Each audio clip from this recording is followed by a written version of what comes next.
are folks. live. Thank you, Glen. You want to introduce the show there, Glen? Folks, we are live. Welcome to Dungeons, Dragons, and Discourse with my very excited co-host, Glen Hallstrom. No. Enough? No, please don't. Don Samora, Wizard Tower Games will be in probably about half an hour. Yeah. With us today, we have the gentleman from Emperor's Choice. The one with video is George.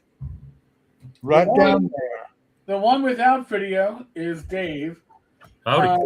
There. Which just goes to show you that if you tune in to the Tenkarian network, you are quite likely to have somebody with technical difficulties. Yes. So, listen, we do this for your entertainment value. This is true. Now, Eric, can I get the maintenance stuff out? Get the maintenance stuff real quick. We're not giving the sponsorship, but go ahead, Glenn. One, buy my book, please. It's on Amazon. Amazon, Barnes & Noble.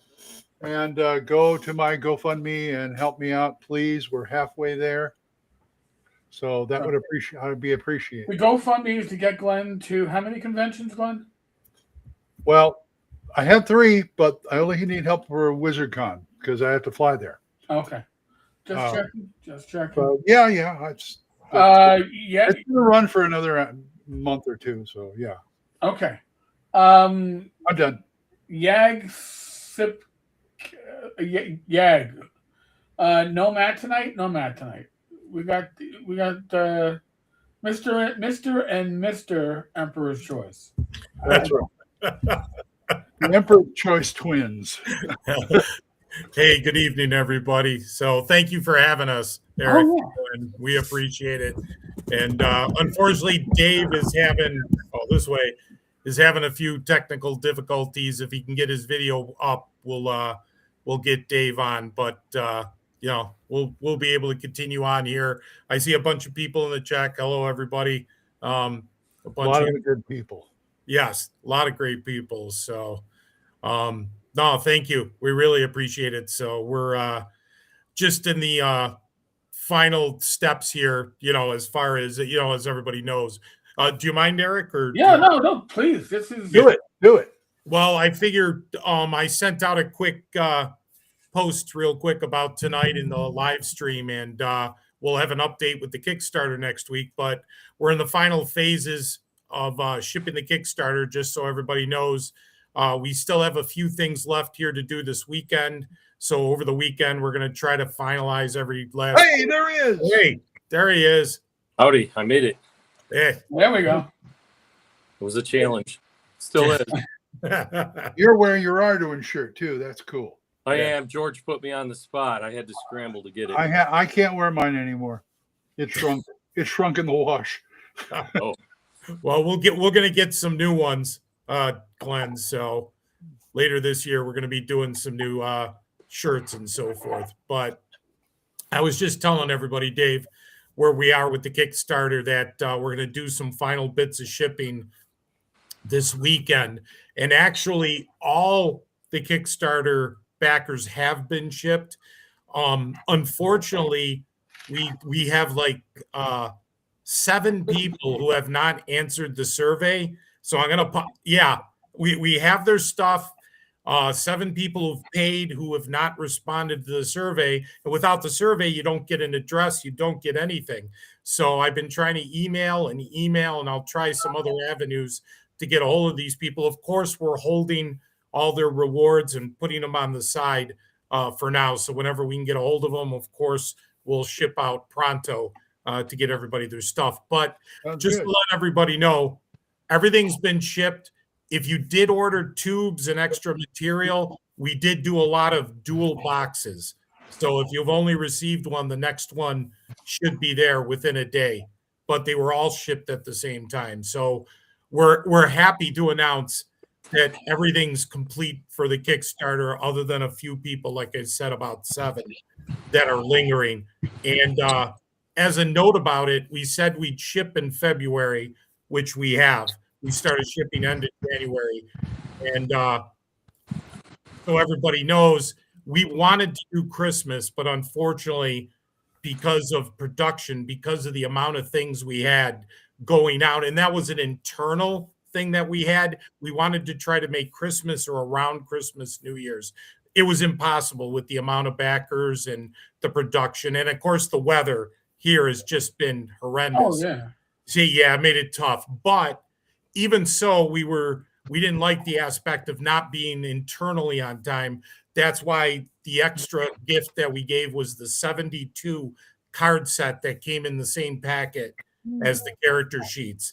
So we gave everybody another extra beautiful little gift for the Kickstarter because we weren't on time for ourselves. You know, we could have been 2 months early, but it was impossible. But just to give everyone a quick rundown of where we're at. Okay. The timing was spot on. And when the box arrived, Rachel was like, "What the heck is that?" I go, it's a Kickstarter. She goes, "Well, all right." I go, "From whom?" I go, "Pick up the box." So she picked it up and she went, "Oh, it's Emperor's Choice, right? It's Dave and George." I go, "Yeah." She goes, "I could tell from the weight." Do we need to give everybody here a little background on Emperor's Choice or what they're putting out now? Or anything like that? Well, that would be up to the gentleman from Emperor's Choice. That's why I'm asking them. Well, all right, Dave. I'll continue on, guys. As Jim Do says, it, George. But like I was just saying, we're finishing up the Kickstarter. And again, we're just finalizing a bit of shipping this weekend, and we still do have, because we still have people coming in. We still do have some box sets, the bundles, and the Arduin trilogy box sets. We still have some available, limited quantity. So if you're still interested, of course, it's full retail. We could take care of you, but we are offering a payment over time option, kind of like Kickstarter. So if you want to pay over so many months, I know it's expensive, but we'll try to help you out and try to get you this box set. And I can't reiterate, and I know Eric has one right there and Dave has one. Wow. It's an immense amount of material for what you get, but we'll work with you. So, yep, there we go. All right, so here. It Don't. disappeared. Yeah, no, hold on. The magnets are strong, but they're not strong enough to hold this inside. But here, better than my face. That's a pretty box. Yeah, and I love. Yes. Yeah. Oh, is that what you were talking about? The plastic thing? Yeah, it's actually an acrylic. It's 5 millimeter and 8 millimeters thick, and it's has the V resistance, the UV resistance on it, so it made to store cards or made to store things, so it'll protect it. Well, and again, you Glenn, you can't tell the awesomeness of it until you have it in your hands, like Eric has. Well, knowing my post office, I'm expecting to see it cracked and broken when it gets. No, I'm gonna tell you, they pack this like few others pack things. Okay, I just don't trust my local post office. No, this. I think they got orangutans working in the back throwing stuff around. I mean, Hey, if you're not on Staten Island, you're okay. Yeah. The only one we've lost so far is Staten Island, and it was mauled. Staten, Italy is its own little world. Clearly. Yeah. Oh, and folks, if you got any questions for these guys, feel free. Yeah, drop them in the chat. Yeah. Drop them in. But Trying to monitor it. I got to switch the computers, but yeah, I got one to the left and one to the right. Yeah, Dave usually does. He'll keep an eye on the chat and answer any questions. But yeah, we make sure, Glenn, with the packing, we shipped around the world. We were shocked that the one package that got mauled, and we think. Well, doggone it. Well, I guess we lost George. He was talking about the package that went to Staten Island, The whole thing was just corner to corner. Like it looked like a tiger bunny kicked it once or twice. God. Oh my God. The whole thing was just destroyed. And the post office even wrote it up as damaged. And then, of course, you go in to file a claim and it's like asking for your firstborn. Even if you get the insurance, it's still that way with them. Yeah. Yeah. And it's like you got to upload this and upload that. And there's only 2 areas you can upload stuff. And it doesn't apply to proof of insurance. And they wonder why Amazon's beating them out. Yeah. You know. I just filled out the survey for filing it. And it was just a pain in the butt. We don't usually bother filing, but I was like, you know what? It's the point, because that box was just literally mauled. All right, so George's gonna go without a camera for now. Yeah, it's something going on with the cameras today, huh? Not just me. I'm afraid when Don comes in, the whole thing's going to go down. It's the only way to keep George silent. Last night with the Restream dropping people. Oh yeah, that's right. Yeah, even I dropped I dropped once, but yeah, crazy. I mean, it's not too bad on this iPad, I guess, but I gotta have it pretty good though. Strangely, yeah. Yeah, you look marvelous. I've used my iPad. It's that new haircut I got today, so. Well, there you go. Gotta look handsome. Yeah, I told her to chop it all off. I think she missed a lot. Okay. Like, I think you should leave some. I'm like, just do whatever you got to do. I got to get out of here, you know. On2XS asks, what and when is the next new release? I don't really want to reveal what it is because it's still in development. When it is, I think it'll take us a year to put it together, maybe a little less, because I think we found a few ways to expedite the process. Good. Well, you guys take your time on stuff like that. That's it would certainly be unlike any other product put out for RPGs. I mean, the product is the same, but it would be the sheer scope of it. Wow. Like the scope of this box. Yeah, scope. You're gonna jump the shark a second time. Yeah. The only thing is, we won't have the privilege of working with Matt and Griff as far as company wise. Internally wise, we probably will with this one, but company wise, we're going to try and keep it strictly to our company's release. Right. Well, that was streamlined, I'm guessing. Yeah, I mean, it went well with Matt and Griff. It was great. I think it was a great experience, and I think it's good to have the companies work together. And it was good that we had somebody was talking to George yesterday or 2 days ago, I think it was, and they said it's really good to see that some of the companies work together and they're not just all infighting and scraping for that, dollar here, dollar there. Right. And I agree. I think it is. Well, some people think that this is like a zero-sum industry, and it isn't. Yeah. Especially in the OSR, I find that the majority of the creatives and the small publishers in the OSR are very happy to work with other creatives and to assist, because it's almost like that rising tide lifts all ships. Everybody wants a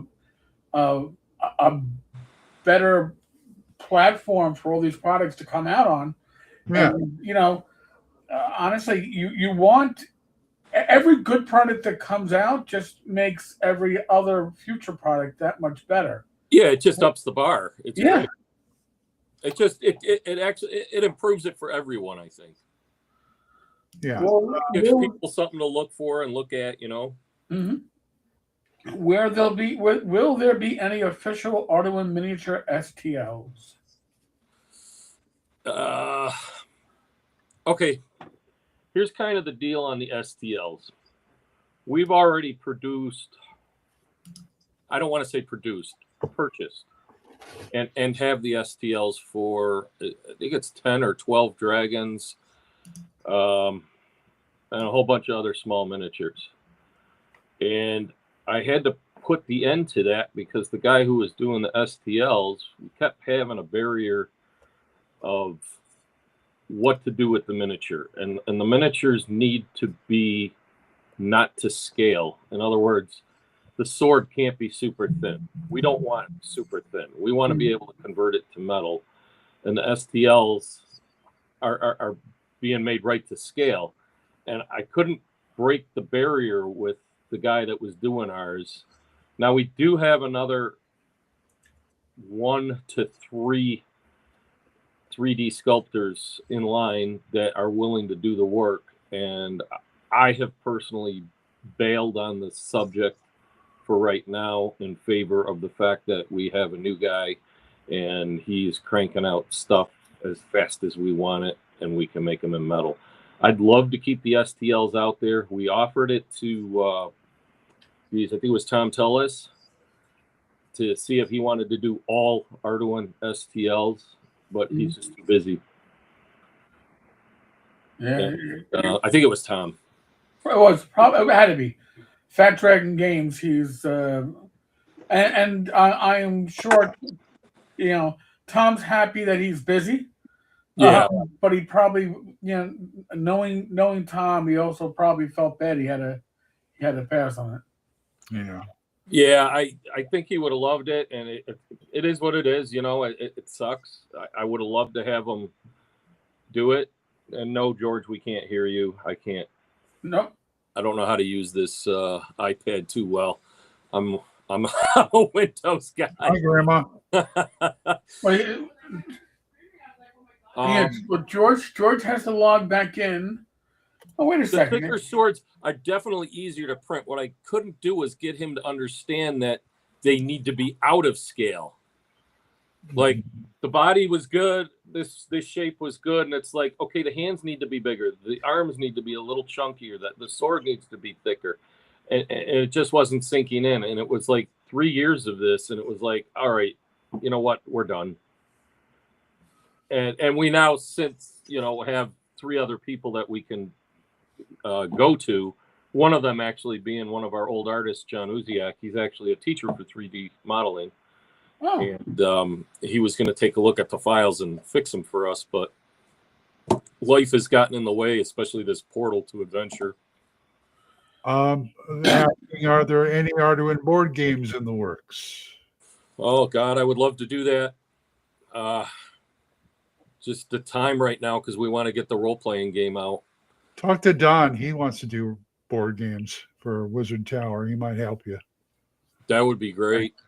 Yeah, I would love to do some board games. I mean, there are dialogue after dialogue with me and George about doing board games, various ones, whether they mimic, you know, like a Lord of the Rings kind of one, or like the old. And there's a poor example because Elric was pretty happy, but you know, something like that, or something like a dungeon crawl. But like I said, Don is really big on, he wants to produce all kinds of games, role-playing games, card games, board games, and he could probably help you out with that. Yeah, that would be good. I mean, we have the manufacturing links to get everything done at this point, you know, that we've developed since the 90s. I mean, we've expanded massively on what we're developing, as you can see with this Kickstarter. Oh, yeah. But with the, it's just what we've been, you know, working on, and we've definitely dialogued about it many a times. I mean, this Portal to Adventure definitely made us have to pause. This was a beast. Oh God, yes. I mean, it was only at 300 orders, which doesn't sound like a lot. But when you're putting together 300 of these box sets, it's a lot. Yeah, it was an enormous undertaking, and I'll tell you what, my hat's off to Matthew Tapp over at Barrels and Borderlands. Man, he took the brunt of it. He did the boxes. He did all of the small booklets, and then him and Robert drove all of those books up here in probably the crappiest weather at the worst time of the year. I mean, the worst time of the year to come up to Buffalo is last 2 weeks of January and the first 2 weeks of February, and here we are, and it is just crap. Yeah, it was a bear trying to cast in this weather, and we really appreciate Matt and Robert getting up here, and we were able to get all the box sets in one condition here, which was great because we were terrified.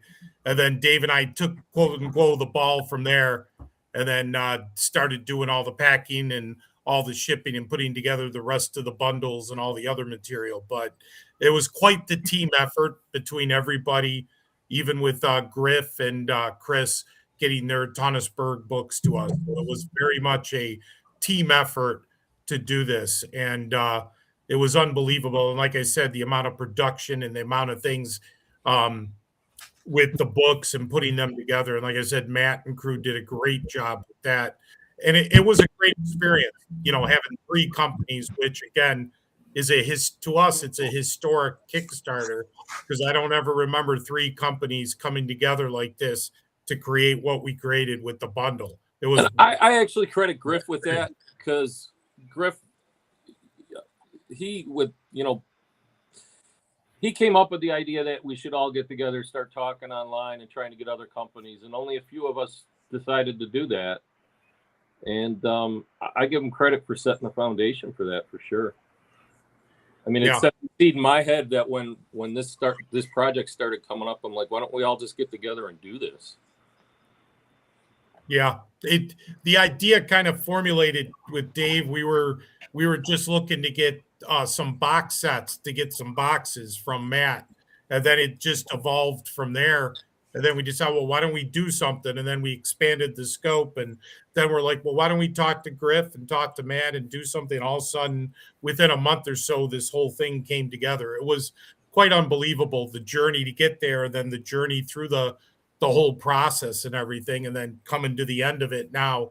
And it's, I think it's given a lot of people notice as a companies what we are, what we do, how we deliver the quality of the product, our passion into it. So it was really good just from an exposure standpoint, because there's a lot of people I noticed on the Kickstarter, people were like, it was their first Kickstarter they backed. I was shocked. I would say about 25% were new kickback starters, people to back starters. Hopefully they get a really good impression, I hope so. Yeah, you guys got the real cred now. So, yeah, this is our second Kickstarter, which was successful. We pride on ourselves not only giving you as much as we can for the least cost, but a quality product, honest to goodness, real good quality. And we want to deliver on time or way early. We don't believe in dragging it out for people. And I've said this before on live streams, we invest in ourselves and our product. We believe in our product. And what I mean is we will purchase and sink money into the product, tens of thousands, literally tens of thousands of dollars into the project to get it ready to go. So when you're coming to one of our Kickstarters, know it's already generally 50% to 75% in the works, already being produced, already scheduled to get here. So we work with that formula.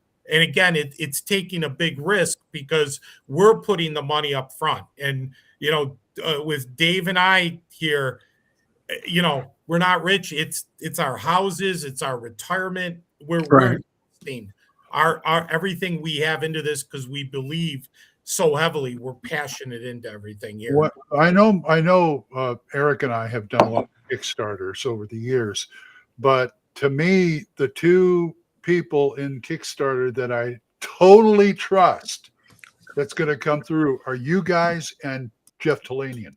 That's it. Awesome. Thanks. Thank you.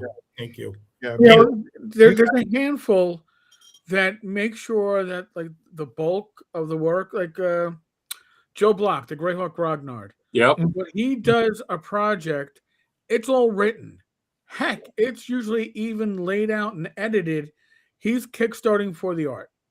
Okay. He's, so what and by the way, my backing of Kickstarters has become a lot more selected. You're much more selective, much more refined in retirement when you just can't go, oh, yeah, I'll pick up some overtime. No, the money you got's the money you got. Yeah.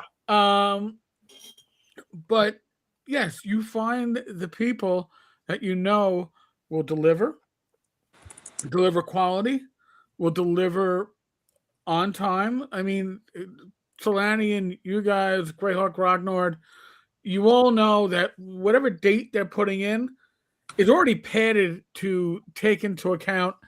All right, if I don't know, snowpocalypse happens again, we've got a built-in buffer to allow for that, and that's what you need. Now, that being said, you have people like James Raggy, Lamentations of the Flame Princess, when he wanted to do his new DM's book or GM's book, ref book. He was like, I'm going to give myself 3 years because it'll never come to 3 years. And it's been like 7. Because when you kind of set a date jokingly like this will never happen, everything will happen for you or against you. Right. So, again, I've known you guys now for a number of years. And not only is your passion for gaming, but the IP, Arduin, second to none. But your work ethic is second to none, and that's appreciate it. Very special. We it really is. It. Yeah, we just. I was out there in the cold a few days ago making a time critical mold. Let's just say. Yeah. Yeah, we spent some time out there. I'll tell you, after moving the shop outside. Outside in Buffalo. Yeah. In the worst, remember, 4 weeks. Yeah. Right dead center. Yeah. I had no choice. And our old shop was at my old house. Oh, okay. It was a whole heated facility, and it was a big shop. I mean, we were fulfilling to, distribution back then, and it was no problem. And we had a furnace in there and everything, but we don't here.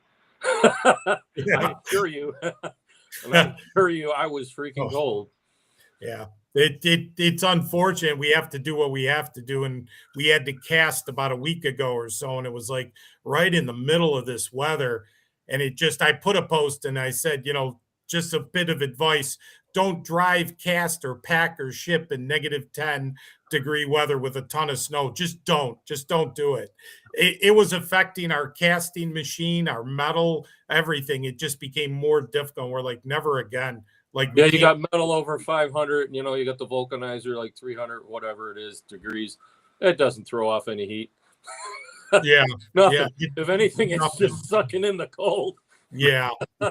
Yeah, it was bad. But like I said, we know what we have to do, and regardless, we'll get it done, because that's, like you said, Eric and Glenn, the passion that there's never a no or we can't get it done. That's why we were adamant. Like I said, get things done early, get things done on time, make sure we have the product. That's why. And I know Dave, while I was having some technical difficulties, was talking about the future we have. You think this was a big deal? Wait till the next Kickstarter that we have plans for. And we plan to have another one that we're going to jump the shark with here.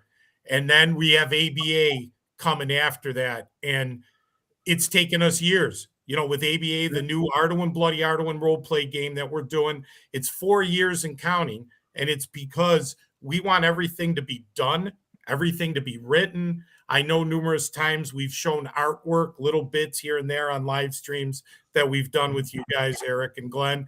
And we want everything ready to go. So when we get to that Kickstarter, which is going to be, kind of like our Magnus Opus for Arduin and Dave Hargrave, we don't want to have anything like, oh, we got to write this or write that. Too many times I see these other Kickstarters where they collect tons of money and then it takes them 2 years or 3 years or more to deliver. No, we're going to have everything ready to go for everybody in the Kickstarter before we even start.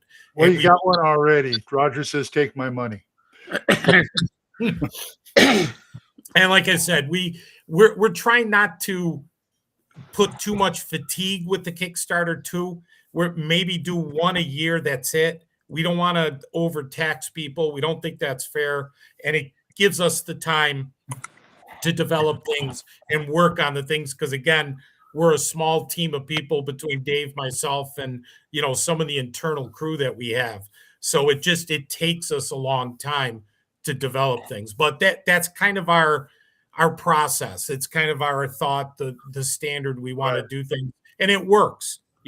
Again, this Kickstarter, we went from the last Kickstarter 125 people to 325, and a lot of people on the back end now. Right. And we went from 18.5 to 54,000. And again, it was great hooking up with Griff and Matt and having the other companies. But we want to continue that trend and grow and let people experience Arduin, and all the great products we can give them. Okay, Un2XS has asked if you thought about a system agnostic spell book with Arduin spells. I find that an unusual question. I just synced up an answer there.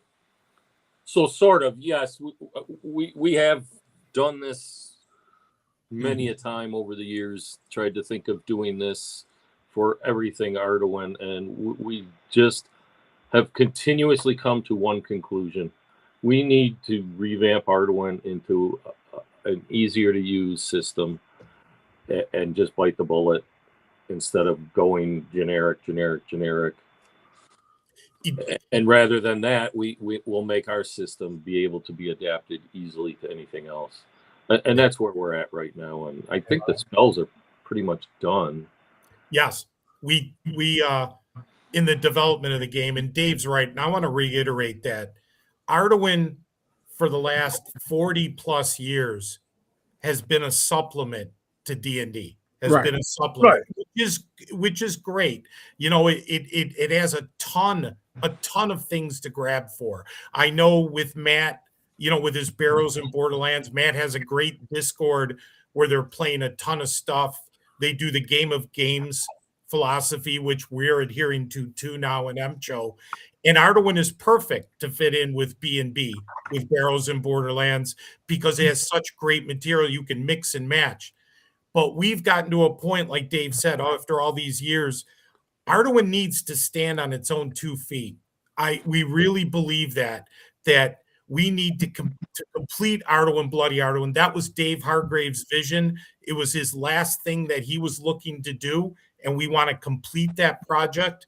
We have some of his notes and some of the visions that he have, and we feel it's important for us to honor him by finishing it. And I want to be able to, just like a lot of these companies in the industry can say, hey, you want to play my role play game? Here's my core books. Arduin, being one of the primal RPGs from the beginning of this industry, I think deserves to have that. And the system we're developing, we're not developing something that's out in left field using weird, wonky mechanics or something so out of left, so diverged from the mainstream that it's unrecognizable or can't convert. It's going to be very convertible. It's going to have 6 stats, just like D&D. It's going to use D20 for combat, armor class. The only thing armor class is ascending, because we felt that was, the best mechanic to use. But it's going to be very, very similar as a core, a foundation to D&D and any other system similar to it. So, but we believe we need to stand on our own 2 feet, and that's the philosophy we've taken. But of course, it'll be modular enough, just like Arduin always was, where, I like this or I like that you could break it apart and use it for anything you like in any type of system. But that's the philosophy we're going for. But even before we get to that, as far as generic stuff, so to speak, that's why with our Arduin Portal to Adventure, this last Kickstarter, with all the Arduin books, the material we have now available, you could take any of that material and use it in any game. So I hope that helps to answer the question. It's not completely, system neutral. Our world book is, we have an 800-page plus world book. Where you can mine that for all types of ideas and, little tidbits for adventures or races, medals. My God, it's just a plethora of things in there. You can't find it. You don't need it in that book. Yeah. Yeah, no, very true. It's one of our most popular books, the World Book of Kaz. So people really like that to get ideas and to use the information there. So, Right. but we're doing other things. Dave, I don't know if you touched. I know there was some questions before I got knocked off. We are doing more miniatures. There are miniatures company. We're going to continue to expand the miniature line. Yeah, I wish is maybe you guys can answer this. I'm going to interject there real quick. Is Go Rail ahead, Dave. Partha still around, or Iron Wind? Like I know Rail Partha is. I seen posts, but is Iron Wind now Rail Partha, or are they two separate companies? Because they did a few molds for us, and it's nice to have another company to rely on. Because I don't like making molds in the middle of January. No, Really? Yeah, I think Iron Wind is still there, but I don't know if they've renamed themselves Rail Partha, like the new Rail Partha.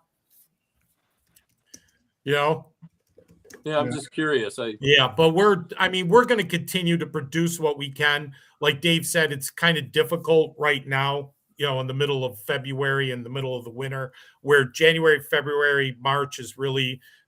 February right now is the high tide generally for winter. Kind of that stuff, yeah. So it's difficult for us, but we got a lot of miniatures on deck. We found some new sculptors. Dave has kind of done some recruiting and got some old time sculptors, which is great because it fits into exactly our metal miniatures and how we want sculpts to be done. So we're going to have a lot of cool new miniatures. We have probably about they're kind of assisting too with some of the mold making too. So yeah, that helps us us out. Yeah, the mold making helps us out too. But we'd have a dozen or more new miniatures already that we need to get into production, but we're starting to slowly get those cranked up. And I know I saw somebody in the chat talked about an Arduin like board game, and I think Dave was just talking it at the end when I came on. We've knocked around. We have some ideas on the blackboard for a board game for Arduin. Some different ideas, some different things. Maybe almost a pseudo kind of like war game, but a solo game too that could be used either multiplayer or solo. But we've got some concepts and some ideas. We got to fit it into the queue when we'd ever be able to get to it to truly, do it right. Yeah. So I'd like to see it right. Take all the time you need. You know what I'm saying? Yeah. Yeah. We're one of those things where we believe, slow and steady. The turtle wins the race. It's easy to sprint like the rabbit, but we believe nice, slow, steady, and it gets you there. And again, it gets you the quality. And it gives you the chance to really put your thought into things and say, okay, how are we going to do this? Right. And again, it allows us to be very creative with things, which is nice. Being a small company and taking the time, we come up with new concepts, new ideas, and things that are done a little bit different than other companies. I mean, one of the highlight items, and I know Jim was going crazy about it, was this little boy. Our back scratchers, which, what? I'm going to have to give Dave a ton of credit because he came to me with this idea and he said, you know what? I think we should do this. And I'm like, what are you talking about? You're crazy. What are we going to do? Yeah, you didn't want to do that. Yeah, I was like, they're amazing.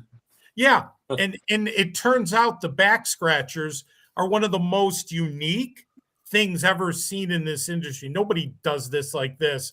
And it's awesome. And again, they're quality. They're hard, and again, I think we hit the tagline perfectly. Arduin, bloody Arduin, we've got your back. It fit like a glove. This is the Emperor's Choice version of the pencil dice, only it's a lot better. Yeah, It actually works. Yeah. Yeah, it does work. It really does. Well, it started out, I had smaller back scratchers. Those metal ones are garbage. They always break. Oh, the expandable one? Yeah, those are garbage. Just throw them out. And then I had some bamboo ones, and I was like, these are pretty nice. And I had one good one, and I'm like, I like this one. like, I don't like these cheap, crappy ones. Yeah. And it was like, I'm going for it. Yeah. It's unbelievable. Even the back scratcher, we made sure, like, okay, it's a quality, a thing, it's nothing cheesy. And it's that they're actually coated. Believe it or not, it's a quality back scratcher. We were like, okay, we're gonna make sure to step it up, even with the giveaways. Well, Good for being if too. the company ever fails, you can still put out back scratchers. Exactly. So here's one. No. Did Dragon Tree retain any Arduin material? I'm going to put it in writing. Oh. Yeah, no, absolutely not. No. Arduin and all the material that's Dave Hargrave falls under Emperor's Choice. We own the trademark of Arduin, and all Arduin material that falls under Dave Hargrave has been consolidated under Emperor's Choice. So no, Dragon Tree does not have any rights to any of the Arduin material, which was done legally too. Through legal means, that was solidified. Let me put it that way. So how long have you guys been around about now? We were incorporated in 1998. Emperor's Choice came into being. We are 20. My God, holy cow! 28 years. We're 28 years old right at this point as a company. Wow. So in a couple years, we'll have our 30th anniversary of Emperor's Choice. Oh boy! So, yeah, 2028 is the 30th anniversary, and just for everybody's knowledge, 2027 is the 50th anniversary for Arduin. So that's why we've been gearing up to do something. I think you guys are longer than WotC. Yeah. Oh yeah, then WotC. Yeah, I think you're right. Yeah, well, I think WotC has WotC. Yeah. Yeah, I think WotC, I think, was early 90s, late 80s. Possible. Yeah. I don't remember. Something like that. I mean, they were a dinky little company. Correct. But yeah, we've been around for a long time. It's amazing when we looked back going, my God, we've been doing this for almost 3 decades. Like, holy cow. And again, it's just kind of taken us a while. We had our ups and downs. We went through some hardships. We had at one point we had a commercial for the card game, unfortunately, that didn't make it. We actually had a TV commercial. If Dave, I don't know if you have it. Dave, you have it on YouTube, don't you? The Swords and Dragons commercial. If you look on YouTube, Eric, Swords and Dragons card game. We have a commercial. When we went to in 2000, we went to Gen Con, and then we went to the Gamma Trade Show in Las Vegas. Oh, that's great. We had a company that came up to us and said, "We like your card game. We want to do a commercial." And we were stunned. We're like, "Sure." So they did a commercial, and the commercial was like those old, for $15.99, you can get yours too. Call 1-800. It's amazing. But we actually had a TV commercial, and they did the test market. I forgot where it was. Was it the Twin Cities, Dave? I think, or Kansas? I want to say it was in Missouri. Yeah, but they aired it at 3:00 in the morning, so we only got 3. So it unfortunately failed. Put it on that. Man. Yeah, exactly. Wow. Jeez. Yeah, that just some of the history of what we've done, and one of the things too, Glenn, 2014 was a horrid year for us. Dave lost both his parents. I lost my father. My mother caught cancer. Our sculptor, William Watt, was it his brother or sister died, Dave? William Watt? His mother died. His brother died. We found his brother a week later, basically glued to the floor. Then I think his brother-in-law or something died. He lost a lot of family. Yeah. And then survived by one mother brother. passed away a little while after, and His wife died. His wife died during that time. Yeah. We lost a lot because William Watt was like one of our core people, and we took a hiatus for 7 years. And then we came back in 2021. David retired, and then we started talking about re-upping. The business was there, but it was just floating. And then we were like, why don't we get the engines going again?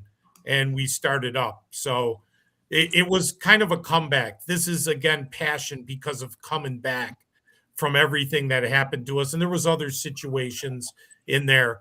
And one of the things, Eric, I always remember, because Eric said this, was you see companies come back, but you never see them come back the way they are with the same owners. It's always different. And he was like, it's amazing how we can. I always remember that, Eric. You're like, it was amazing how you guys came back. You know, just, again, dusted off the books, dusted off the machinery, and let's go back. It's a beautiful thing. Yeah, it is. It is. Are you guys have maybe last year or this year going to be hitting up any conventions? We're hitting up the Central New York Con, Mm-hmm. and I think we're going to make a little bit of a splash there, maybe. You think? Yeah, we're going to try. Do you think we have to do a better job on the booth, Eric? No, you can't top last year's booth. All right, no, I shouldn't say that. Yeah. Knowing you guys, you will top it, but no, I'll wait. I'll wait to be surprised. Yes. Okay. There is similar vibe and everything. Well, when is Central New York? June. It's the weekend. June 12th through 14th. It's a Friday, Saturday, Sunday. I think it's the second weekend in June. Right. I think North Texas is early June, right? Right. It's the weekend before. Yeah. It's the weekend after Memorial Day weekend. North Texas, yeah. North Texas. And then it's okay, fine. Hey, if you're out around April, if you're around Battle Creek, Michigan, there's WizardCon 2 that Don produces. So there's you're probably set up there too. Yeah, that would be a drive and a half. That's for sure. The only problem we kills us. We'd love to hit more conventions. The problem we have, Glenn and Eric, is that even when we went to GaryCon in 2022, it was 12 hours with everything packed in a vehicle, and it was like, and going through Chicago, and then GaryCon is great, but to be honest, it's in the middle of nowhere. So you're going through Chicago, and then you're going, and it was horrendous. Yeah, GaryCon, it's like nowhere. It's literally it is nowhere. I have my first year going to GaryCon. I flew into Milwaukee, and I thought this was in 2016. I thought you could get I'm a city guy. I figured, the train. Look, I looked online. There's these, the buses that they don't run. Yeah, that ain't NYC. There's like a bus a day, and I was like, "Oh, geez." I wound up getting an Uber. Wasn't cheap, but I got an Uber. Coming back from Lake Geneva to get to Milwaukee, taking an Uber was literally like rolling roulette. Like, nope, not this time. Try it again. Start about 6 hours before your flight, and maybe you'll get to your flight in time. And then renting a car, it's still an hour and a half drive from the airport. So yeah, Dan, 45 minutes, I guess, isn't bad. But I'm talking about a hub, an airport where I could fly in. There's literally nothing. No. Game Hole is in Madison. You can fly into Madison. Okay. And the hotel shuttle will pick you up. And that's beautiful. Where we went to Gen Con, wasn't it? In Milwaukee, I think. Yeah. When I went to Gen Con, it was in Milwaukee. That was back in '94 for me, I think. Yeah. I think we were there probably earlier than that. At Mecca. Yeah. I remember that well. Yes, that was my experience with going to Gen Con was, although it sounds great, scheduling games from 8 a.m. to midnight, the reality is it ain't great because you need to rest and recoup and at some point eat. So we would have breakfast at like 7 o'clock, and we would have dinner at 12:30 at a local bar, and then sleep for like 6 hours. Wow. To be young again, no, never gonna do that crap again. Yeah, so it's kind of difficult with us to travel so far, Glenn, and we love because we've been like Griff, Griff has his Arnicon also. In Yeah, I Milwaukee. mean, we want to go there too, and we got the invite to Philly. We got the invite to. There's one down in right where William Watt was living in. Oh my God, why am I drawing a blank on the name? Like in Bethlehem, PA. And now I understand. Before this, it was just North Texas, and it's a 3-hour drive straight down. Yeah, no, that's in North Texas. We would love to do them. No doubt we would love to do them. Until I think we get the system done, we are just basically have our hands tied. Yep. Yeah. North Texas. Yeah. Go ahead. I was just going to say. No, I was just going to say we've got. I was going to veer off onto a different subject and say, at CNYCon, Matt is going to be running Barrows and Borderlands, and we're also going to be running Barrows and Borderlands probably right in front of the booth with some deep Arduin twists and probably a little Blackmore twist. And we got a couple of really good DMs lined up. I'm probably we're going to be running basically the Arduin. We're going to be running Arduin, the Portal to Adventure, the Kickstarter we just did. We're going to use the combination book and the combo in there, and we're going to use Barrows and Borderlands with Arduin and Tonnesburg. So we're going to run some games using Portal to Adventure to support what people have bought with this Kickstarter and showing people how you can combine different aspects of the game. Right. It gives that whole game of game theories, take this out of this system, take this, and you put together kind of a whole conglomeration. It's all kit bashing. Right. Yeah. So I want to thank Agile for dropping $20 as super chat in honor of David Allen Hargrave, known as the Dream Weaver. Thank you for keeping his memory alive and amazing work alive. He had a strong impact on me. I'm 62 now and will always remember him. Thank you. Thank you. Yeah, I agree. For me too. Yeah. And Unto Excess, who's had a lot of good questions. Why do you think interest in Arduin has endured all these years when other fantasy role-playing games have come and gone? I was starting to answer a little bit of that online, but George. Go ahead, Dave. Go ahead, Dave. Do you want to start?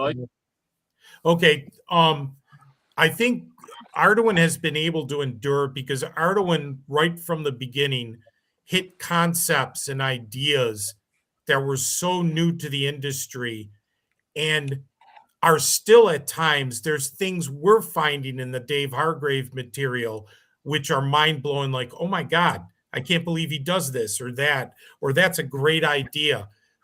All the unpublished material we have and the material you see out there is it's a gold mine of ideas and concepts to go from.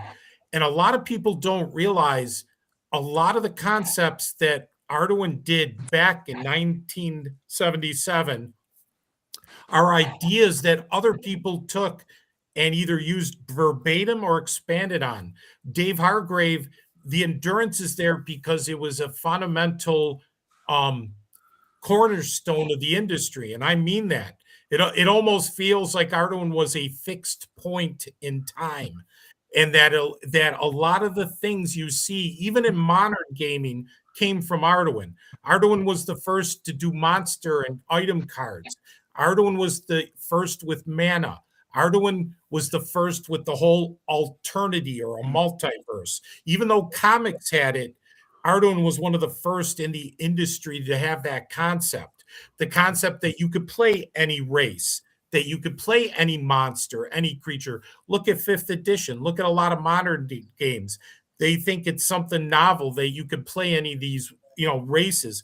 That was done 40 years ago by Arduin. That's why Franks, which were the insect people. How many people took the insect people? Tried Creans. This other race. That's all taken from Arduin. Planescape with portals. Wonder where that came from. I can directly correlate a lot of the things that Arduin had as a foundation 40 years ago that bleeds into 90% of the gaming industry, or people take from it. We've seen it all over the place. Arduin has been mined for a lot of ideas, and it's factual. We have game designers, D&D lead designers, that Arduin was one of their things that they were passionate about to use and love. So it was the things that kind of influenced them with their design for D&D different editions. Other game designers have used Arduin as a wellspring, as something to use in their games. So Arduin, I think, has endured because it was the wellspring that a lot of things flowed from. And you can still mine the books 40 years later, and you still find things. And I know, Glenn, you have the books, Eric, you have the books, and you can just pick up any one of the books, any one of the grimoires, any one. Just take a look in there, and you will find things in there. Heck, I'm still trying to get to the first 3 books. Well, that's inspirational. I mean, I did videos on bits and pieces of the Arduin trilogy, and listen, like I will have fun going through the first edition DM's guide, because there's a lot of hidden pieces that a lot of good stuff. There's a lot of good stuff in it. But that's what Arduin is completely. It is. Yes. You go through it and you go, holy, and you might look at it and you go, this is inspirational. It makes you think about other things and take you in a direction that you didn't start at, but take you to a new place. And that's the great thing about work like that. All right. It drives further creativity. Like you're saying, it inspired later creators to beg, borrow, and steal. And let's be honest, folks, and I've said this on some of my videos, there's nothing new in this industry for the most part. Correct. Okay, it's reimaginings and it's reinterpretations and it's representing, and maybe you present it in a different angle, or you present it. Anything I'm talking about when I'm talking about BX, hopefully I'm presenting it in a clear, approachable manner. But I don't think that anything I'm doing is totally new. This hobby's been around for over 50 years. Correct.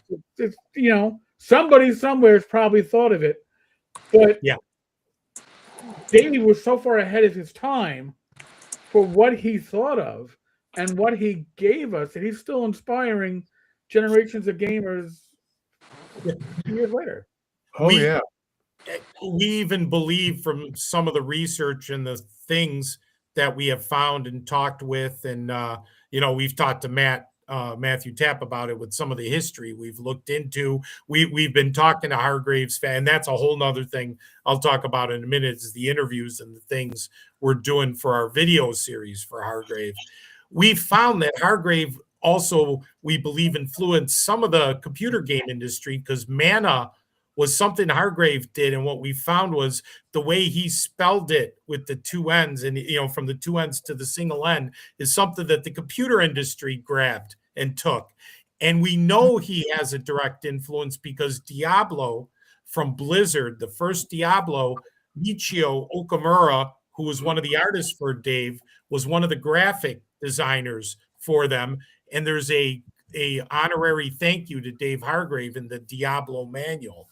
So Hargrave has an influence even beyond the gaming industry. He has his influence there. And we've been doing some searching and digging historical wise, where Hargrave back in the day, he was just like a lot of the other designers were war gamers and they were doing stuff.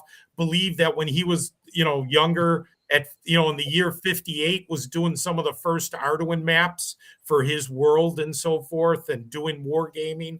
And then of course, when he went into Vietnam and his experiences around the world, we believe when he was in Germany before going to Vietnam directly, that there was other gaming influences there, because there was a lot of German guys who were doing war gaming in Germany at that time in the 60s.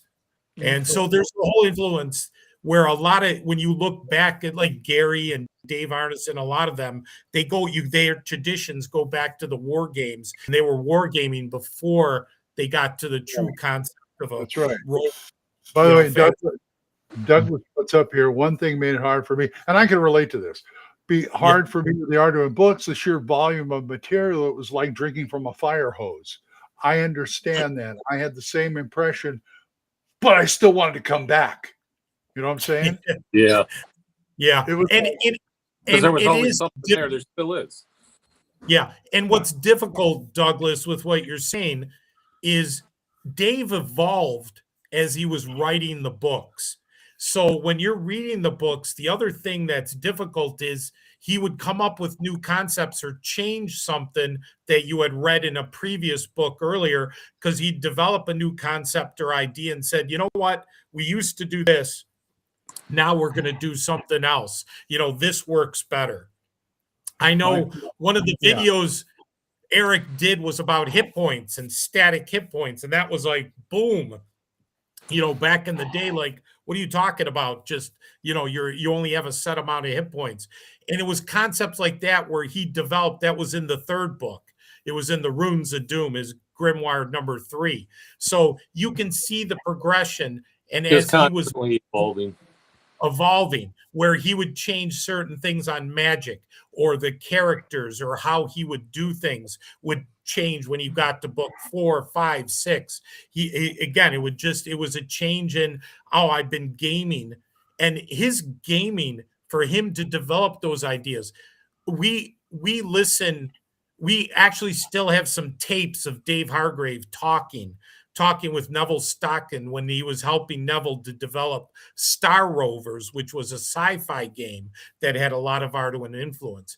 And he talked about how many games he ran.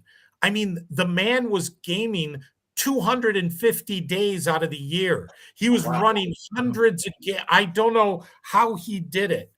And it's hard to describe to everybody here. I know I'm just talking about it, but when we look at the unpublished material that he had, this man did not live long. He unfortunately passed away at, was it 42, Dave, or 44? He was in his early 40s when he passed away. 42, if I'm looking at.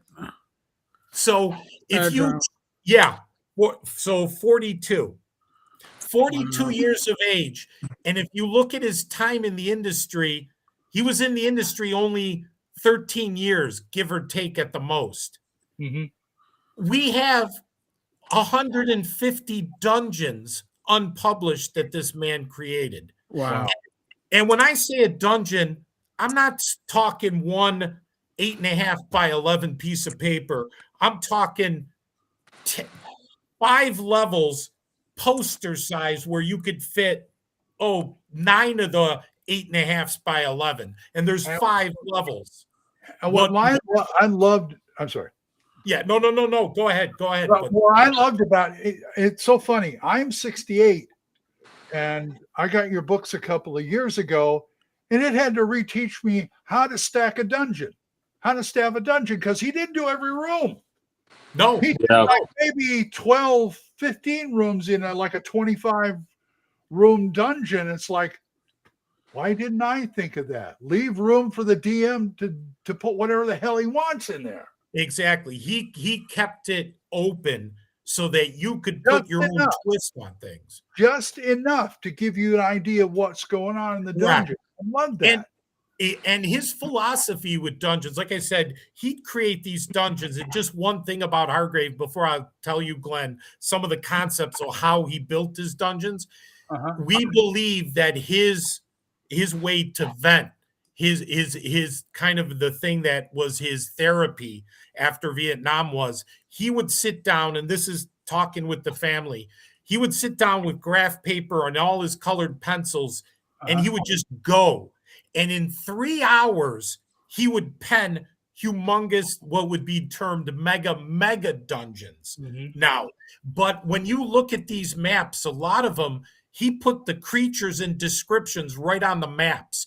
From what we understand, he would run the game from some notes and the map because he'd have the notes there and he could run it. Right. And his philosophy, Glenn, when you said you had to rethink, he did things that other people didn't do. Like his rooms weren't all 20 by 20 or a 30 by 30 room. His rooms had all the weird shapes, angles, all the obtuse, just very strange things and all different sizes. And you might say, well, why would you do that? That's just a mess. He did that because parties with spellcasters and spells and area of effect would have no clue how much of an area they could affect. Think about that, Glenn, just as a thing. Wow. I got this weird straight room with little alcoves and slants and this and that. And guess what? It's pitch black. So I'm going to throw a fireball. I have no idea. You might only impact a small portion, or it might be a tiny room and it's going to blow out all the doors. So he did that on purpose. He had a zillion traps in there, a zillion secret doors. You know why? He kept every party member engaged. If you were a thief, you were critical. If you were a priest, you were critical. And of course, if you were warrior types, you were critical to the party. His philosophy was, I'm going to engage with all aspects of character classes and races in my game. I'm going to give you something to do. You're not going to sit there bored. Hence, the spellcaster with mana. You just don't blow one spell and, I'm done. First level magic. And again, it's just a different philosophy. And again, I'm not disparaging how D&D was. We all grew up with that. But what I'm saying, his pattern of thought took it to so much of a different level. You can see it in modern gaming 40 years, 50 years after the fact. Oh yeah. The one question that's kind of on my mind is, I've looked through the first three, the trilogy, okay, and you said he evolved as he wrote these. Correct. What kind of a problem because I know you guys reorganized and rearranged the three. What kind of a problem was that? Oh, what? It is and was a problem. It still is. Yeah. We rearranged it in the hardcover trilogy. You're talking the 1 through 3. This one? Yeah, that's the one I got. Yeah, this one. It is kind of pseudo-organized. We did take the different sections, but to us, it's not where we'd want it to be. And the problem is it's a horrendously tedious aspect to try to put it together, because we had talked about taking 1 through 9, all the grimoires, all 9 books, reorganizing everything where all the spells, all the magic items, all the monsters, all the classes, all the paragraphs are articles about, and a lot of that work is already done. Correct. It's already done. There's a huge but is book 1 does a spell one way, book 2 does a spell a different way. Does a spell another way. Yeah. And now all of a sudden there's no set way to look at it. Stat block, I guess you could call it. Right.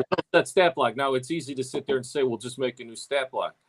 It's not as straightforward as you'd think, because now when you get into books 4, 5, 6, 7, 8, 9, a spell might be this long. Yeah. You could have polluted, you could have a spell, like Dave said, be 3 sentences, a nice tight block, and then another spell is 2 paragraphs, 3 paragraphs, and there's no standardization. There's no area of effect on every spell or range, or it's just such a hideous thing. And we're like, my God, the amount of work, it's going to take us years to redo this.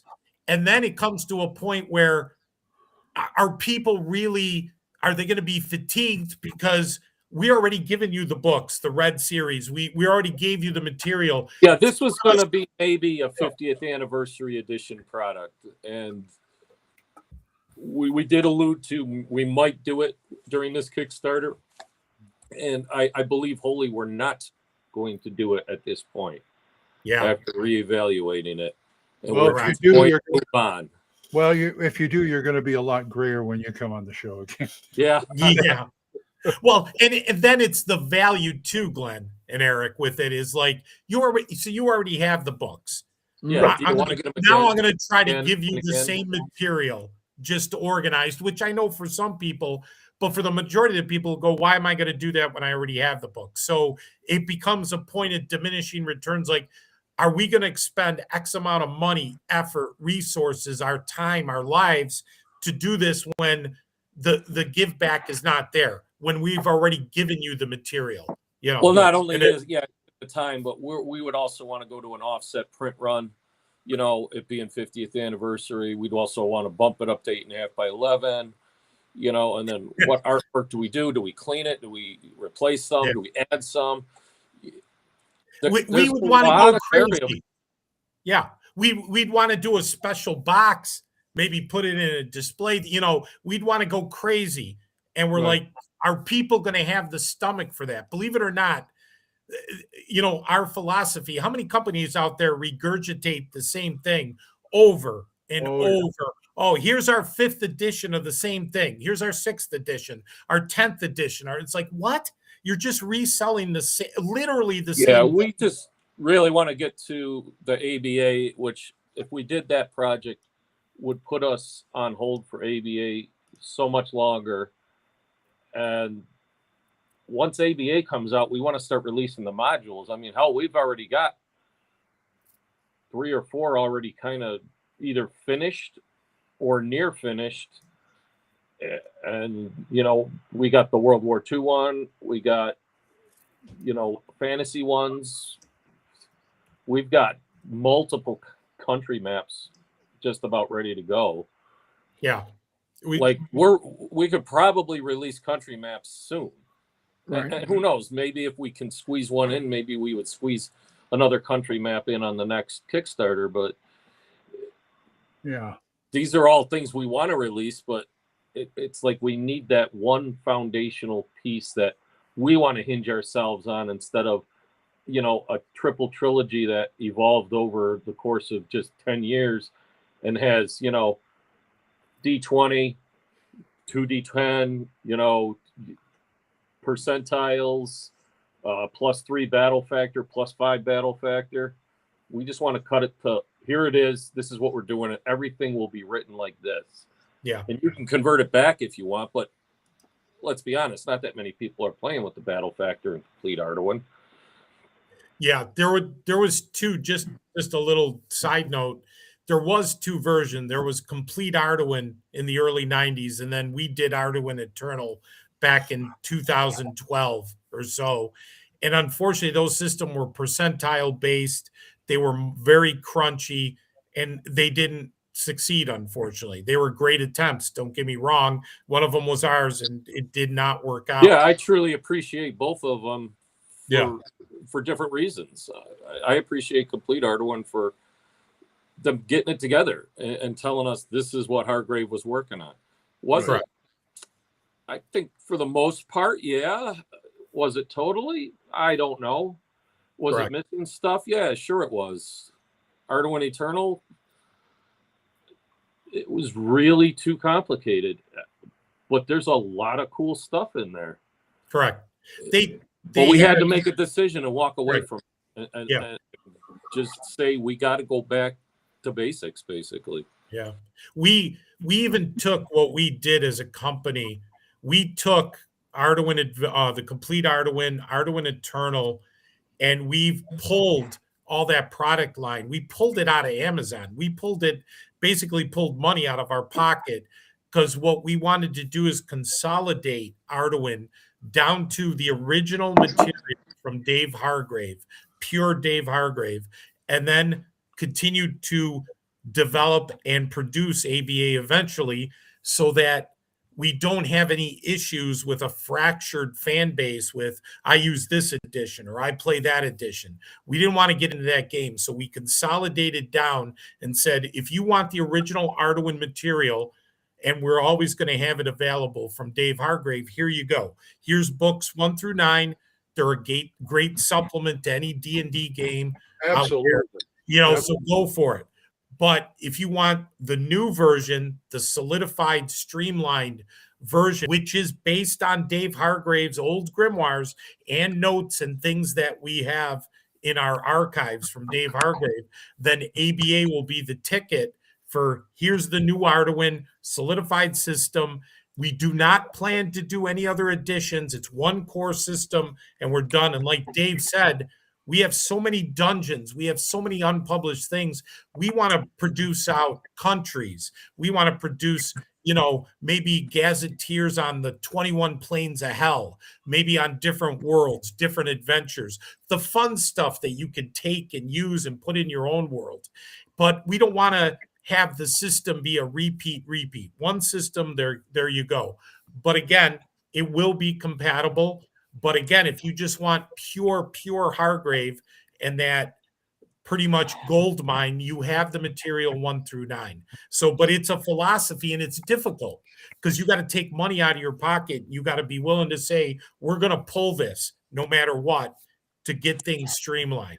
And then we get our fan base on the same page. And it allows us to grow that base, to dive deeper into the OSR and expand from there. Okay, one final stupid question. Oh, no, there's none. They all say that. But in the future, do you see PDFs? Because I know somebody's going to ask on here. Book. We did for the first time. We do have some PDFs available. I know you have the first 3. You have it a PDF. Yeah, we have it on PDF. The Kickstarter, we did do PDFs for all the books in the trilogy, all those. We're debating back and forth with books 4 through 9 if we're going to do a PDF of those. We have not yet done that. We're not sure. It's even the World Book of Kaz. I know it's a big book. We're torn about having a PDF version of that available. Once it gets out there, you know what? PDFs are nice. The unfortunate part is once you put it out there, you got to be consigned to the point that it's out there and that's it. Right. Okay. I understand. I'm just being honest with you. I just know your thoughts or Eric's on it. Okay. Well, I mean, I know somebody will ask on here. That's why I said it. But also I can understand that. But at the same time, isn't that like some money you're leaving on the table or? It is. Yeah, it is. It is. But it's a sacrifice to keep the printed product viable too. So it's a give and take because, like I said, how we put our passion into this. We try to produce the best possible. So we're like, get the quality books. We're going to give you the best we can for the best cost. So, but we understand with PDFs, it makes it easy to cut out things that you need for a game session and so forth. It's nice to have. So we're trying to balance that. Maybe with Arduin, Bloody Arduin, if you had like a light version, a stripped down version of the game in like a 24 page PDF, and you put that one out kind of like as like a pay what you want on drive-through then you have your site linked, and if you want more, and then you send people to it. I mean, I always, do I like PDFs? Sure. Do I want to pay extra for them if I'm getting a print copy of a book? No. If there's a PDF, it probably should come with it. Sure. But PDFs are a great way, especially if you're going to do something like in, an excerpt that is playable, but give somebody a taste. Then you're like, then you direct them to the full shebang. And so I think that might be a compromise that could work.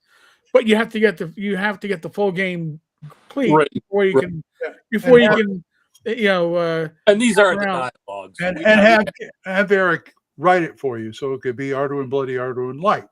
oh, Yeah. 4 pages. I don't know. There you go. Arduin, I don't think you can do. See, Arduin is as much flavor as it is system. Yeah. Arduin, and even with the ABA we're developing, it's not simple, but it's not super crunch. It's not 5e Pathfinder. Mhm. It's similar, to give it a gauge, similar to like first edition, maybe a step or so above, step or two. So Okay. very, very old school D&D, but without going overboard. It's a very Well, middle ground. Right. So, We'd have a heck of a time doing a 4-pager. well, you wouldn't do a 4-pager. That's why I was saying 20 to 24 pages. And what you're doing is you're highlighting. You're pulling out 2 or 3 classes. You're pulling out 2 or 3 races, Going up to- but not the basic ones. You're pulling out the ones that you're going to make people go, "Holy shit!" Yeah. Because And- that's what you want with that. Because you're doing it as essentially as a play it advertising. Yeah. It's a 3-level cap, that kind of Yeah, thing. yeah. Because that way you don't have to put a lot of spells in, and Yeah. the spells are going to be. You really just you put in the ones that are eye openers. See, that's the whole thing. Whatever you do in those limited pages are the ones where you want to get the bang for your 24 pages. You want people going, this there's a game like this.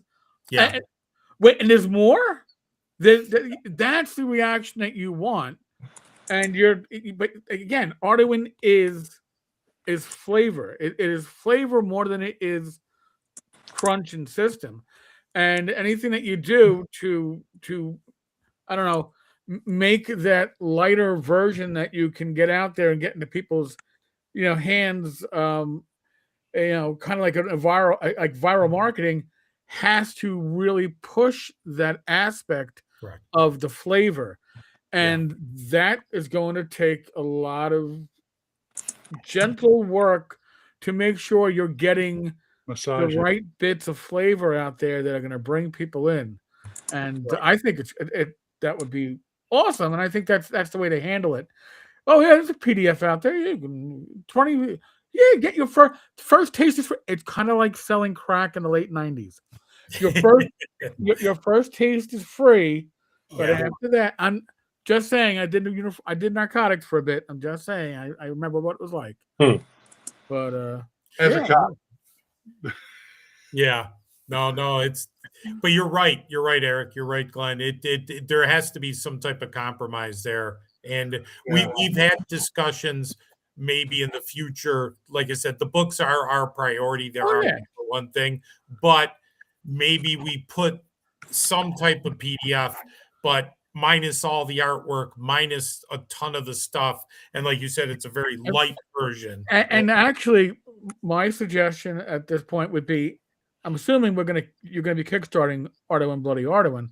Correct. That's something that you link on the page. Say, hey, if you want to know what this is like, if you want your free, download this. Correct. And then, because then people aren't going on faith, they're going to go on, holy shit. And that, you got it has, if it's going to work, it's got to work for you gentlemen, for your company, and for the IP. And that's what you want to do. You want to give that free hit that makes them come back, not the free hit that they go, oh, I can run this forever. No, I can run this once or twice. Now I need more. I can't, and that's what you got to do. Yeah, no, absolutely. It's got to be enough in there without going overboard to give a little bit of a taste to say, hey, now I'm interested to take a look, at other things. Yeah. So that's great to hear that. So, and like I said, it's a constant evolving thing that we look at. So, but of course, we're big fans of the physical product. I have to admit that. I understand. I got gotta have it in your hands. We're even like that, where we gotta have the item in our hands there. So Yeah. But no, that's really good. But There'll be PDFs are PDFs, whether George wants to admit it or not, somewhere down the line. yeah. It'll Well, probably happen. well, in some type of version, like Yeah, Eric was saying. in one capacity or another, whether it's a here it is, the system basics, or something. Yeah. Okay. Can see like maybe a primer, like Yeah, Eric is maybe saying. not the entire, size Yeah. of this book. No, but like to me, like what you don't want is that you don't want the what the industry calls the quick start, where you give them enough to play one session, and you got to give them enough that they can sit down for 2 or 3 weekends and see progression. Like, even if it's just going from first to second level, you see how your character gets better, and then and you limit the options. You don't give them because again, you just give them a taste. You don't want to overwhelm them. Right. My God, I do feel like a drug dealer back in the late '90s. It's a horrible, dirty feeling. Yeah. No, it like I said, it's a balance that has to be done. And like I said, we're going to consider different things, but again, I'll just admit right here, the physical products are number one thing that we're always, because we do the metal miniatures, that's another thing. It's like, we have a pride in that too.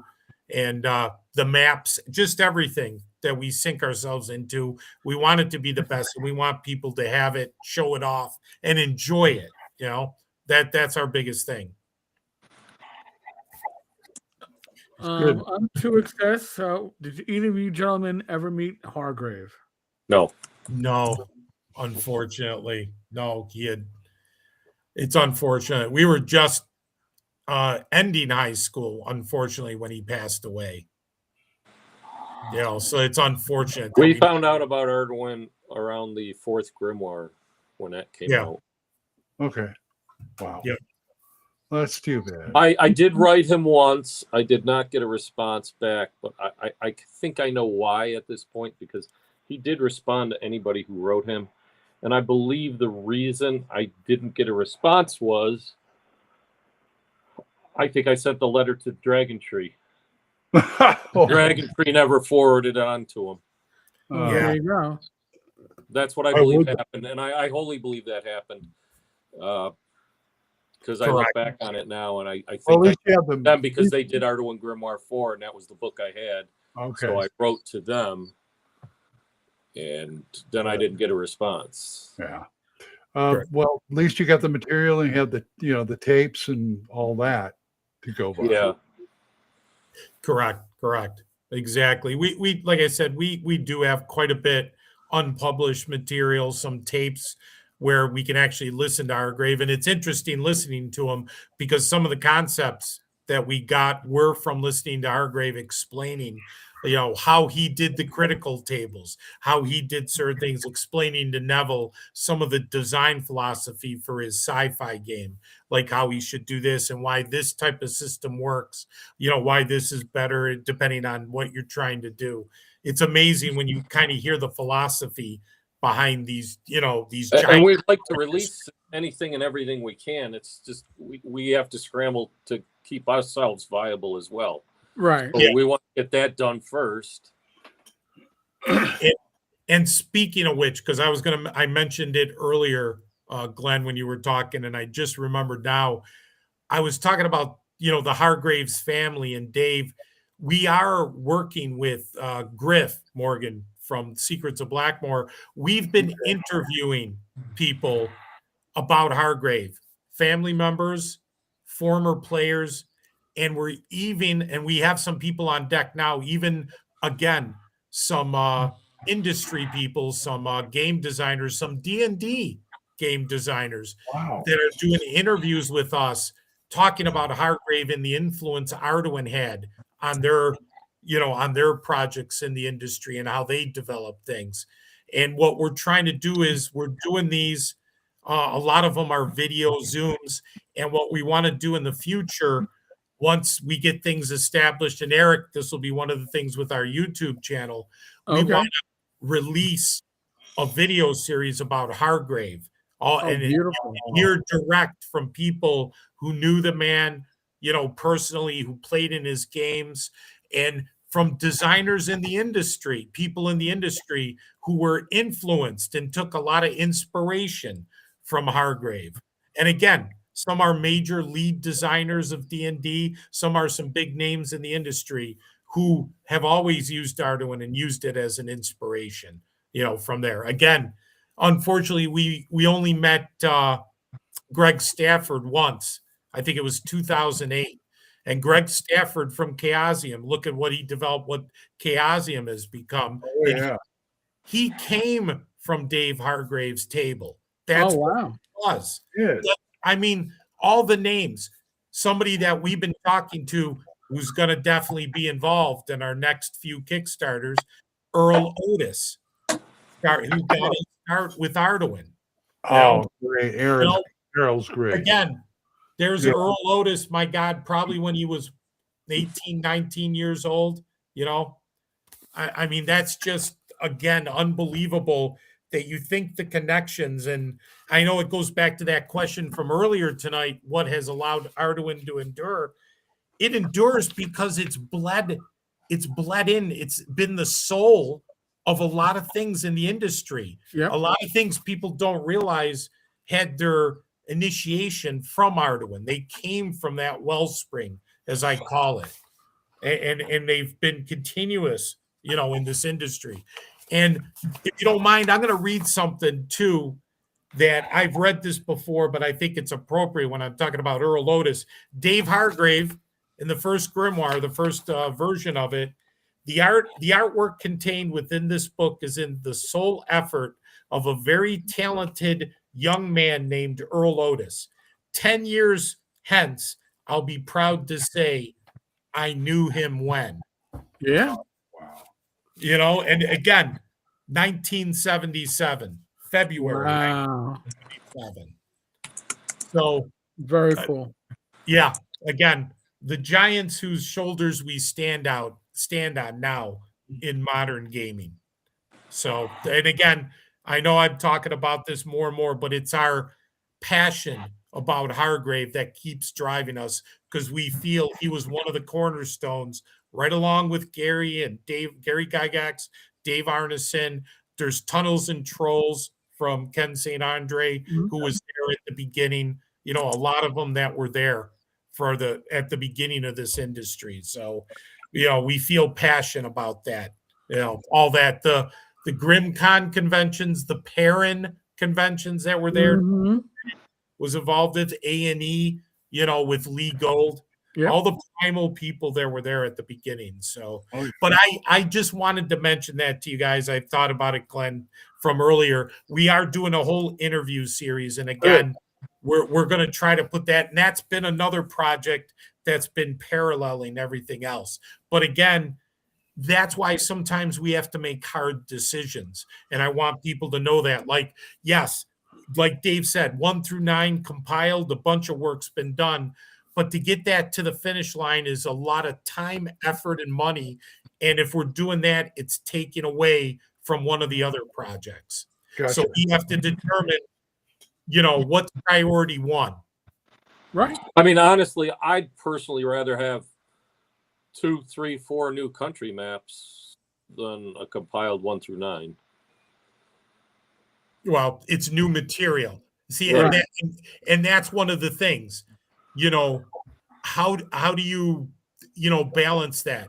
It would be great to reorganize the old material, but wouldn't you want to see all the unpublished material organized and put into a format? Imagine if someone found 10 boxes of Gary Gygax material that was hidden in a basement. Oh boy. What you would be like, when are you going to release it, or what are you going to do with it? I mean, we already have the DM's guide. We have the player's handbook, all the first edition. How about this hidden material that no one has seen the light of day? So that kind of puts us in a quandary where we're like, we want this material to come out, to be presented in the proper manner for everyone and for people to enjoy it. I can see that. Yeah, that's one of it. It's like I said, it's an extensive amount of things we have. Like Dave said, we have maps, hand-drawn maps that Dave Hargrave did.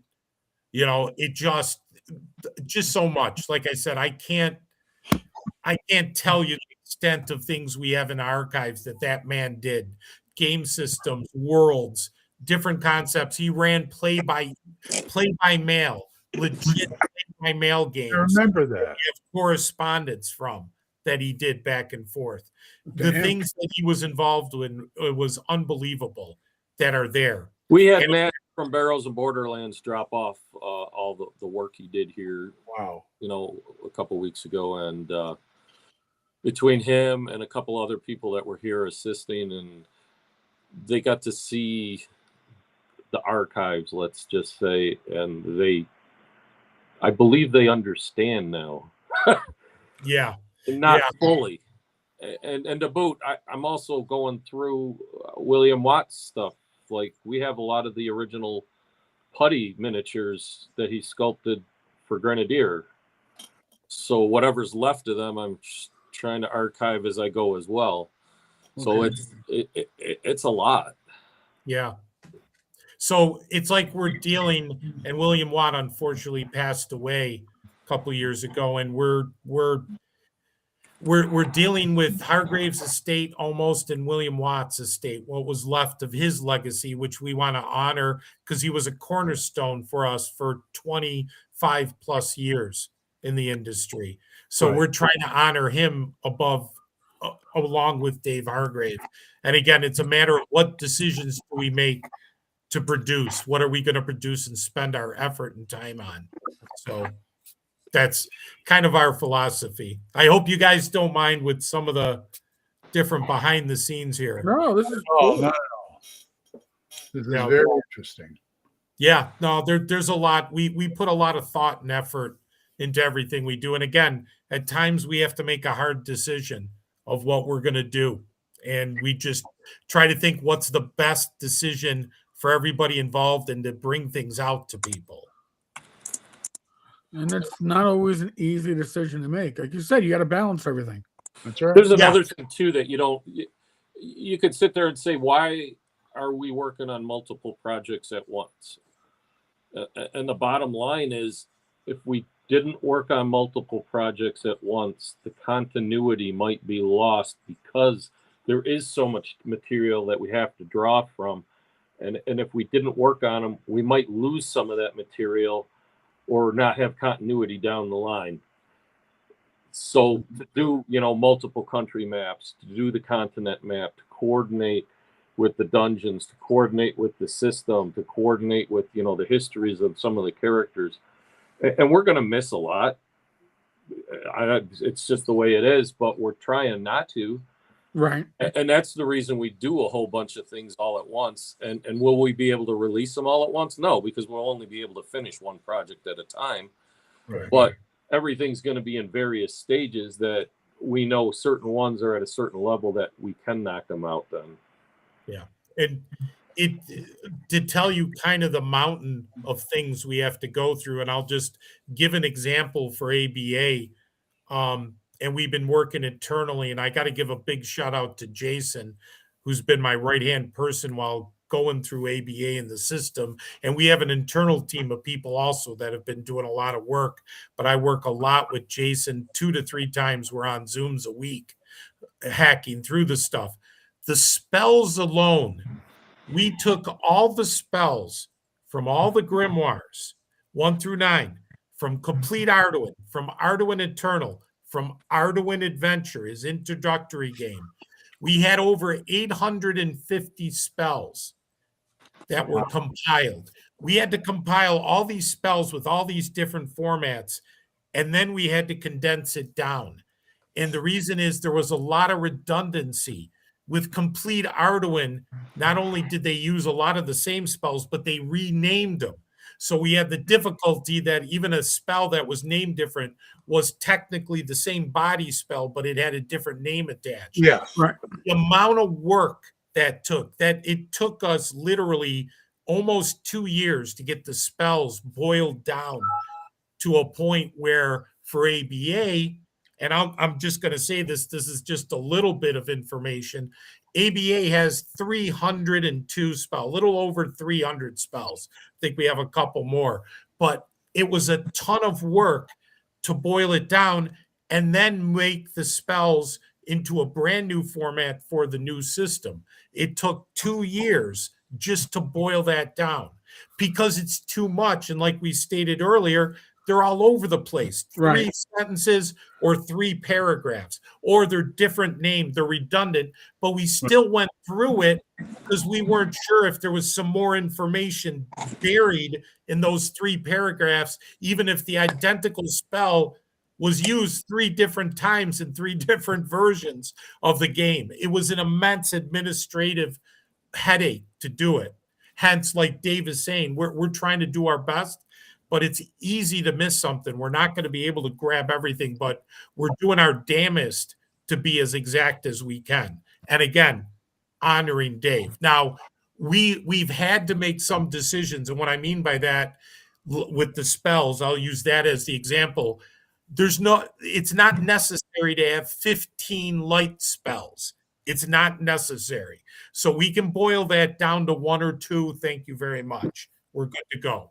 So we've had to make some hard decisions like that. And I'm going to be honest, we've had to, because we're not going to have a redundancy, especially with the new ABA. So just to give you guys the angle of how much. And when Dave talks about maps, and he's been mostly fronting and doing that portion while I do the rules in that area, the maps, Dave Hargrave, unfortunately, his favorite thing was red marker or red pencil, which is the worst after 40 years to stay on this, piece of parchment, a piece of graph paper, or just a piece of paper. It fades.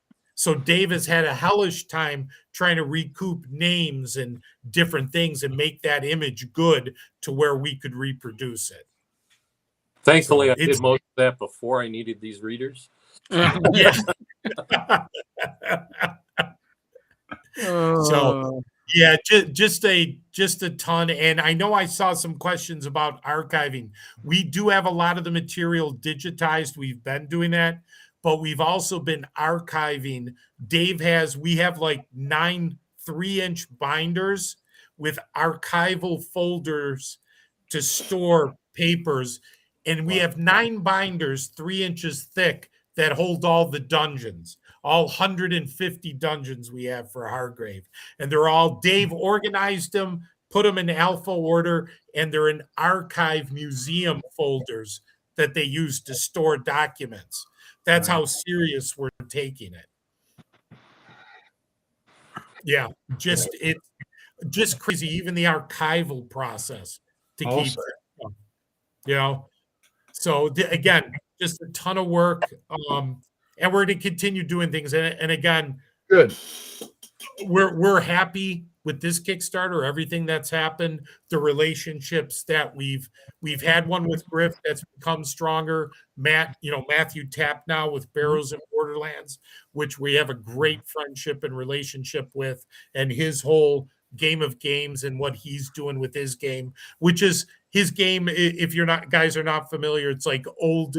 They started playing 2015. They've been playing 10 years or so. They started with 5th edition. They retroed back all the way to the white box. Wow. And then Matt did his own version of the game, which was kind of like a weird sci-fi fantasy version.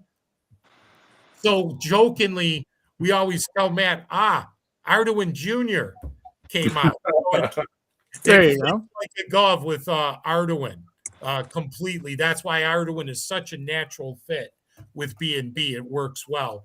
But it's a great relationship. He's another young man who has great talent, doing a lot of good things. And Griff's been a pleasure to work with. And Griff's great. He does our interviews for us,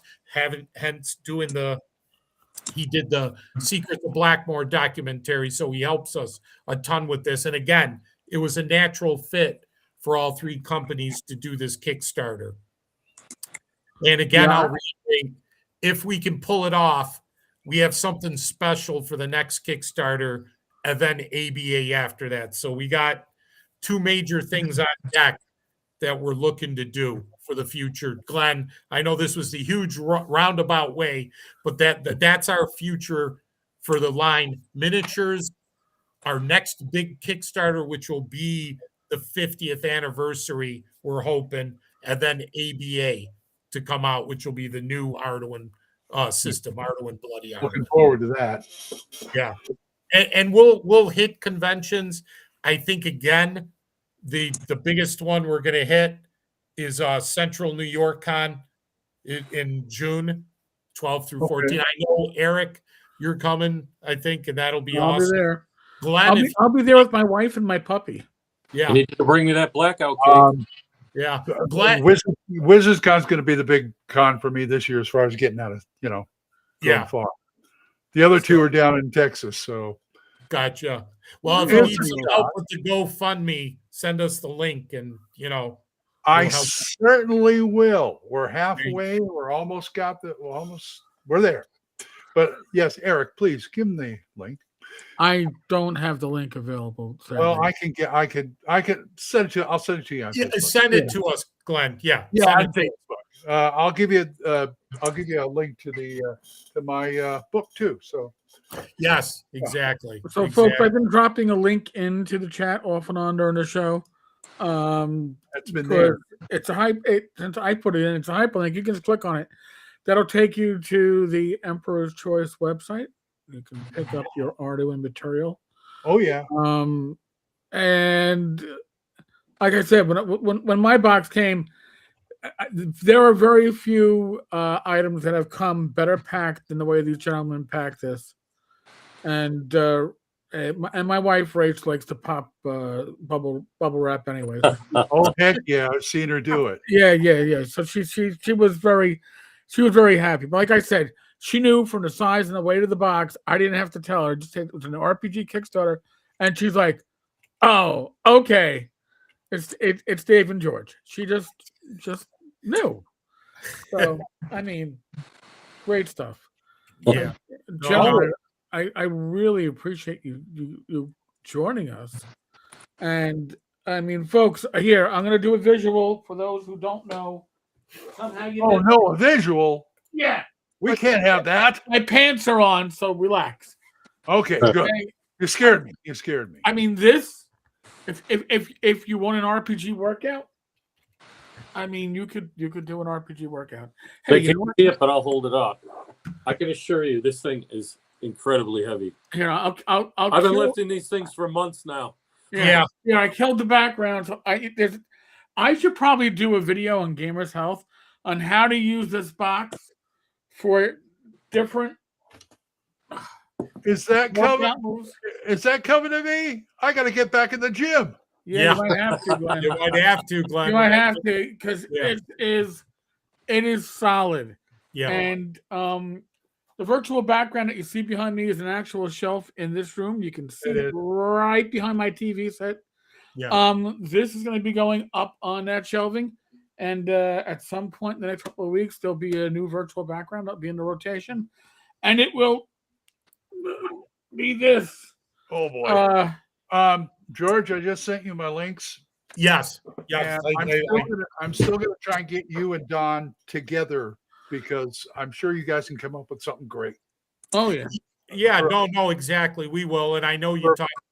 Don and you guys have the. He'd love to do a board game with you. That's all I'm saying. Don has his own printing facilities. Yes. Just to put it in perspective, Don has his own printing facilities. Since he had a fire at the end of last year, they are brand new printing facilities. Wow. yes. So just so you know. So we did not know that. Yes. Yeah. So if you order it on Amazon, that's coming straight from his facility. Right. Like Glen's book isn't a POD from Amazon. It's actually printed by Don. Oh. And then shipped to Amazon for their stuff. Good quality. So yeah. So we'll have to hook up with Don then. That's excellent. Yeah. No, absolutely.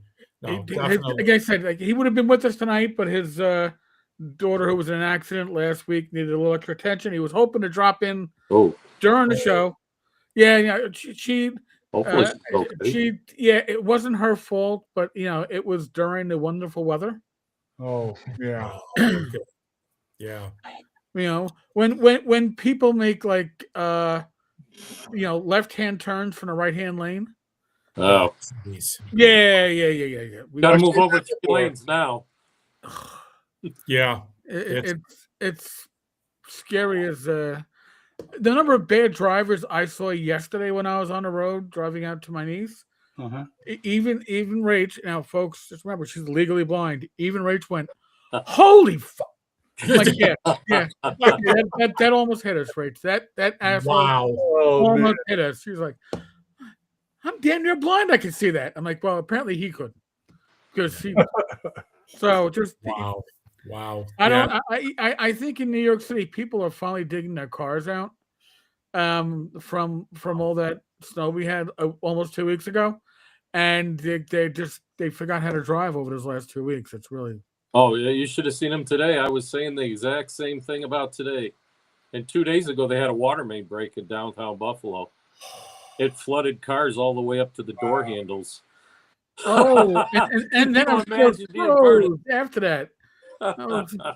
Nice little skating rink you had. Yeah. Better than us. Good thing we're in the outskirts. The one thing I saw a couple other things in the chat, and I just wanted to say, if you sign up at mshow.com, you can keep up with news. We do have a Facebook page, the Ardoin Grimar Facebook page.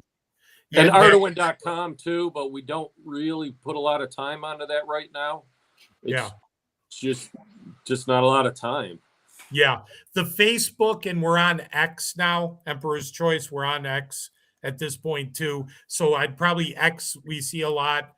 Facebook is a big thing for us, the .com. But the mshow.com site, yes, we try to keep everything in sync with news and what's happening, especially, or we like to tell the site sucks, and I'm to blame for it, but I'm not a webmaster, but I'm trying to work out a couple of kinks. Yeah. We try to crash so often. Yeah, we try to do what we can, but just try to keep in touch with us. The big thing too, I tell people, especially with the Kickstarter, follow us on the Kickstarter, because then you'll know immediately, when we're going. And we always usually do a pre-launch and, give it some time, give everybody a heads up. So there are ways to do that. And someone asked, what are we most proud of? And I think we're proud of everything that we've been able to produce and are going to continue to produce. I think we're very proud of being able to persevere, to be able to learn, to make the mistakes and still be able to dust ourselves off and get off the ground and keep going. You got the staying power. Yeah. We could have easily fell apart numerous times, 3-4 major times, but we were able to come back from it. And I think that's the thing, is being able to persevere, taking the hard hits and being able to overcome it is, I think, the most proud that I see. That's the key to business. Folks, you do realize that if you're following this channel, if you subscribe, you'll get your Emperor's Choice news when there's stuff to announce, because we'll likely have these gentlemen back when there's more stuff in the pipeline. Or even before that. Yes. But it's like an extended family, and we're very glad to have Dave and George as part of that. And I think we'll get some of those new minis out probably this summer, because we're abandoning doing the large box set system. So we're going to just get the minis out that we have as singles. That work. And you know what? That's probably for people that are like, oh, I don't want to make I can buy exactly what I want. You're going to get people that enjoy buying the singles. So and I think it's a little easier for us, so we don't have to coordinate a huge art effort and get the box manufactured. And no, definitely. No, it gives us more flexibility. Gentlemen, thank you. Glen, as always, thank you for joining. Thank you, guys. And No. I want to just say, Eric, Glenn, thank you very much. And You're we very appreciate all- welcome. when Thank you say it's a family, that's how we feel about you guys and everybody we deal with. Thank It you. becomes a family, and I Yeah. truly mean that. Thank you. And gentlemen, as you well, you're always welcome on this channel. And I'm going to speak for like Jim and Mike, who are always like, Jim's like, aren't we due for the Arduin guys again? You'll be on a Wednesday night before you know it. And thank you to anybody and everybody for showing up. And Yes, the chat was very chatty today. So thank you. I'm going to talk. Agile, thank you again for putting some money in the tip jar. I want to talk to Don to get him on the Thursday show, the vlog of many things. That would be there's so many live things. By the way, folks, tomorrow night, 8 p.m. Gamers Health. Myself, my wife Rach. What the topic is, we'll figure it out tomorrow. I don't know yet. Don and I'll see you Thursday. And then there's a couple of days off from live streams, but you still have your daily videos, so make sure you catch them. All right, folks. On that note,